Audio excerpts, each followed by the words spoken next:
Isang mapagpalaya at makabuluhang araw sa inyo, mga mag-aaral. Isa na namang araw ang ating pagsasamahan dito sa Valenzuela Live. Ako ang inyong gurong tagapagdaloy, Dinang Fatima Espinosa, at sama-sama tayong matuto sa Araling Panlipunan 7, Kasaysayan ng Asya. Bago tayo mag-umpisa, huwag kalimutan ang inyong panulat, ang inyong attendance sa chat box, ang inyong module sa Araling Panlipunan 7, at higit sa lahat, ang inyong atensyon sa pakikinig. It's AP time! Noong nakaraang aralin, pinag-aralan natin ang mga relihiyong umiral sa Silangan at Timog Silangang Asya. Bilang balik-aral, naghanda ako ng 3 katanungan mula sa nakaraang aralin.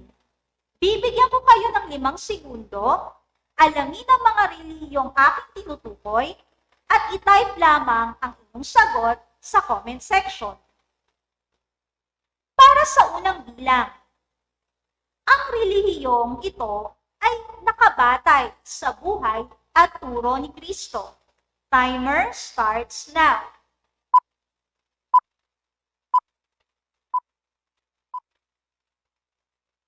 Ang tamang sagot, Kristyanismo. Para sa ikalawang bilang, itinatag ito ni Siddhartha Gautama. Timer starts now.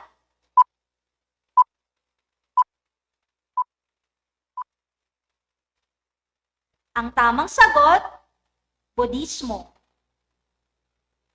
Para sa ikatlong katanungan, naniniwala kay Allah at ang Quran ang nagsisilbing banal na aklat.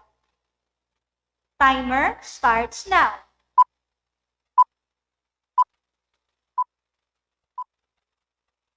Ang tamang sagot, Islam. Magaling mga mag-aaral, patunay iyan na kayo ay maraming natutunan sa nakaraang aralin. Sa pagpapatuloy ng aralin para sa ika-7 linggo ng ika-4 na markahan, ang aralin ito ay hango sa ating most essential learning competency na nasusuri ang mga anyo, tugon at epekto ng neokolonyalismo sa Silangan at Timog Silangang Asya. Ang tiyak na layunin natin para sa araw nito ay natatalakay ang mga anyo at mga pamamaraan ng neokolonyalismo, na ipaliliwanag ang mga epekto ng neokolonyalismo, at nasusuri ang mga tugon ng mga Asyano sa neokolonyalismo. Bago natin umpisahan ang ating aralin, ay magkaroon muna tayo ng suri larawan. Tignan ang mga larawan at tukuyin ang hinihinging salita. Bibigyan ko kayo ng 10 segundo upang suriin ang mga larawan.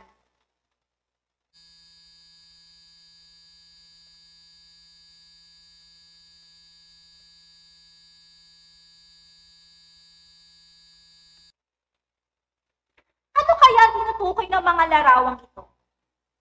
May ideya na ba kayo kung ano ang ating paksang tatalakayin? Tama! Ang paksang tatalakayin natin ay tungkol sa neokolonyalismo. Upang higit natin na maunawaan ang mga ito, narito ang mga katanungan na magbibigay daan sa pag-unawa sa aralin ito.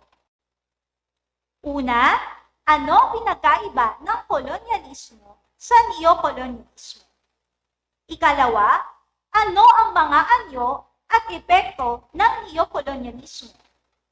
At ang ikatlo, ano ang naging tugon ng mga Asyano sa neokolonyalismo?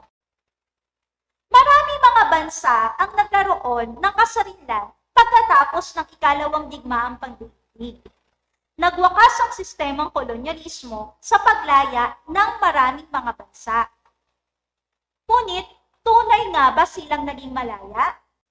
Sinasabing pagkatapos ng ikalawang digmaang pandaigdig, hindi maiwasan ang kalagayan kung saan ang malakas na bansa ay may kontrol pa rin sa mga maliliit na bansa.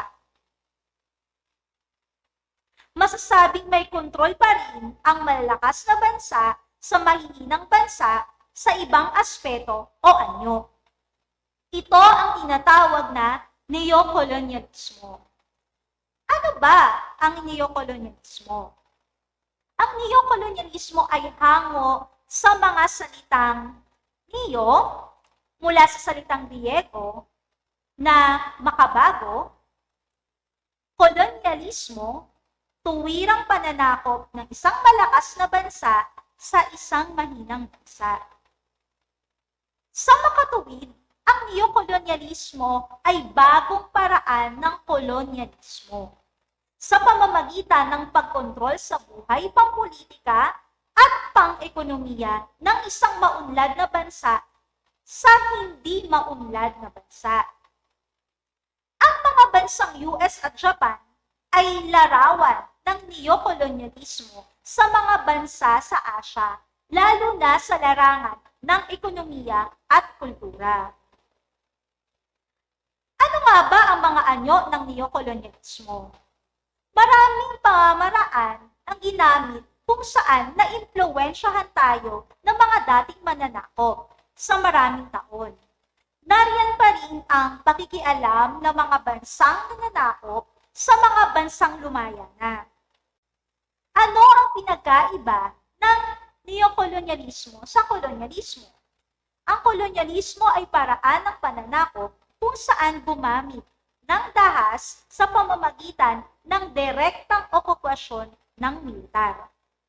Samantala ang neokolonyalismo ay makabagong uri ng kolonyalismo na pagpapatuloy ng impluwensya ng mga dating bansang nananakop sa politika at ekonomiya ng mga dating bansang sinakop. Ilang instrumento ng mga anyo ng neokolonyalismo ang nakapaloob sa tinatawag na dayuhang tulong o foreign aid, pang-ekonomiya, pang-kultura, at pang-militar. Unang aspeto, aspetong politikal. Ang lihim na pagkilos o covert operation kung hindi mapasunod ng mapayapa, gumawa ng paraan ang mga neokolonyalista upang guluhin ang isang pamahalaan o ibagsak ito ng tuluyan. Sa bansang Vietnam, tinulungan ng US si Ngo Dinh Diem laban kay Ho Chi Minh na maging pinuno ng Timog Vietnam. Sa Pilipinas naman, ipinadala ng CIA si Edward Lansdale hindi lamang upang sukuin ang mga hukbalahap, kundi tumulong din mailuklok sa katungkulan ang isang pangulong mananatiling tapat sa Estados Unidos. Sa aspeto naman ng ekonomiya, dayuhang pautang o foreign debt. Anumang pautang ng International Monetary Fund o IMF, World Bank o ng Estados Unidos ay laging may mga kondisyon. Kabilang sa mga kondisyon ang pagbubukas ng ekonomiya sa dayuhang namumuhunan at kalakalan, pagsasapribado ng mga kumpanya at pagbabalangkas ng mga monopolyo, pagpapababa ng halaga ng salapi at pagsasaayos ng sistema ng pagbubuwis. Kung hindi susundin ng mga kondisyong ito, hindi makakautang ang mga umutang. Para naman sa aspetong pangkultura, kaisipan ang hinawakan ng mga ganitong pamamaraan. Maraming Pilipino ang naipadala sa Estados Unidos upang magpakadalubhasa. Tinatawag sila mga pensyonadong mag-aaral at kumikilos ng tila Amerikano nang magbalik sa Pilipinas. Natutunan ng mga Pilipino ang mga bagay na totoong banyaga sa kanilang kamalayan tulad ng Christmas, Santa Claus, snow, at mistletoe. Sa totoong, hindi naman natatagpuan sa bansa natin. Maging ang mga aklat sa paaralan ay dumadakila sa buhay ng mga bayaning Amerikano tulad ni Washington, Jefferson, at Lincoln. Bahagi ng mga imperialistang kultural ang pagpasok ng iba't ibang pagkain Amerikano tulad ng hotdog, hamburger, at mansanas. Mayroong masamang epekto sa mga Pilipino ang pagpapairal ng wikang Ingles bilang paggamit sa mga paaralan. Para naman sa aspetong militar, pagkatapos ng digmaan, ipinamigay ng Estados Unidos ang mga natitira nilang kagamitang militar. Ang pagpapadala ng mga pulis at sundalo sa Estados Unidos upang magsanay. Pagpapalaganap ng mga tagapagpayong militar upang tulungan ang pamahalaan sa pangangalaga ng seguridad ng bansa. Narito naman ang mga epekto ng neokolonyalismo sa silangan at timog silangang Asya. Overdependence o labis na pagdepende sa iba. Malinaw na umasa ng labis ang mga tao sa mga mayayamang bansa, lalong-lalo na sa may kaugnayan sa United States. Ikalawa naman, loss of pride o kawalan ng karangalan. Sanhi ng mga impluwensya ng mga damuhan na buo ang isipan o sa isipan ng mga tao na lahat ng galing sa kanluran ay mabuti at magaling. Na siyang dahilan kung bakit ang tao ay nawalan ng interes sa sariling kultura at produkto. At ang ikatlo ay ang continued enslavement o patuloy na pang-aalipin. Ang mga umuunlad na bansa ay malaya sa prinsipyo, ngunit ang mga maliliit na bansa ay patuloy pa rin na nananatili sa mga kolonyal at kapitalistang interes ng kanluran. Ang lahat ng aspekto ng kabuhayan ay kontrolado pa rin ng kanluranin. Dumako naman tayo sa mga tugon ng neokolonyalismo sa mga bansa sa silangan at timog silangang Asya. Ang makabago at tahimik na paraan ng pananakop na tinatawag na neokolonyalismo ay ang pangunahing dahilan kung bakit patuloy pa rin ang pagpasok ng impluwensya ng mga kanluraning bansa sa Asya. Ang mga sumusunod ay iba't ibang paraan na naging tugon ng mga Asyano sa silangan at timog silangang Asya. Pagtanggap ng tulong pinansyal upang makabangong muli ang ekonomiyang nalugmok sa digmaan. Pagtanggap ng tulong militar para sa pagsasanay ng mga pulis at sundalo upang makasiguro sa seguridad ng bansa. Pagpayag sa pang-ekonomiya at pang-militar na pakikipagkasundo, paghingi ng tulong teknikal o pagyakap sa pagbabagong kultural na dala ng mga kanluranin. Tandaan, ang neokolonyalismo ay bagong paraan ng kolonisasyon sa pamamagitan ng pagkontrol sa buhay, pampolitiko at pang-ekonomiya ng isang maunlad sa hindi maunlad na bansa. Iba-iba ang neokolonyalismo. Mayroong pang-militar, pang-politika, pang-ekonomiya, at pang-kultura. Ang neokolonyalismo ay maaaring magbunga ng mabuti at di mabuti batay sa bansang nagsagawa ng patakarang neokolonyalismo. Mayroong mabuti at di mabuting epekto ang neokolonisasyon sa ating bansa, lalo na sa aspetong kultural. Bilang isang Pilipino, ano ang mga pamamaraang inyo nang nagawa na nagpapakita ng pagpapahalaga sa kulturang Pilipino? Mahusay, pagtangkilik sa mga gawa at produktong Pilipino. Ano pa? Magaling, pagyamanin ang wikang Pilipino. Ang husay ng inyong mga sagot. Iba talaga ang mga batang Valenzuelano. Angat ang may alam. Bago matapos ang aralin, magbibigay ako ng isang maikling pagtataya para sa araw na ito. I-click ang heart react kung ang pahayag ay tama at sad react naman kung mali. Bibigyan ko kayo ng 5 segundo para sa inyong sagot. Ang neokolonyalismo ay tumutukoy sa bagong paraan ng kolonisasyon.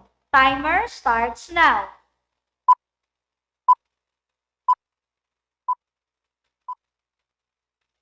Ang sagot, tama.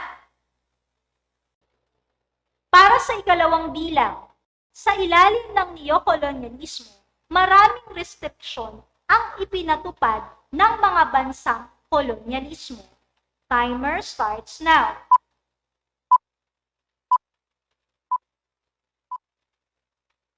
Ang sagot, tama. Para sa ikatlong bilang, ang neokolonyalismo ay may paraan sa pagkontrol sa buhay, pampolitiko, pang-ekonomiya ng isang maunlad na bansa sa hindi maunlad na bansa. Timer starts now.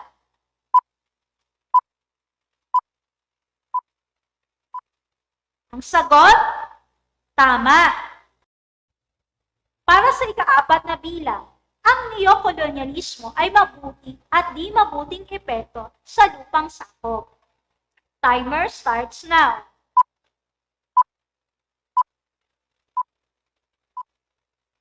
Ang sagot, tama. Para sa huling bilang, ang overdependence at loss of pride sa mga bansang nasakop ay mga halimbawa ng epekto ng neokolonisasyon. Timer starts now.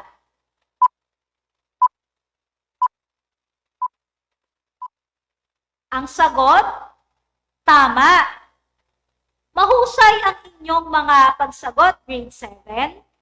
At para naman sa ating question and answer, may isang mag-aaral ang nagbigay ng kanyang katanungan.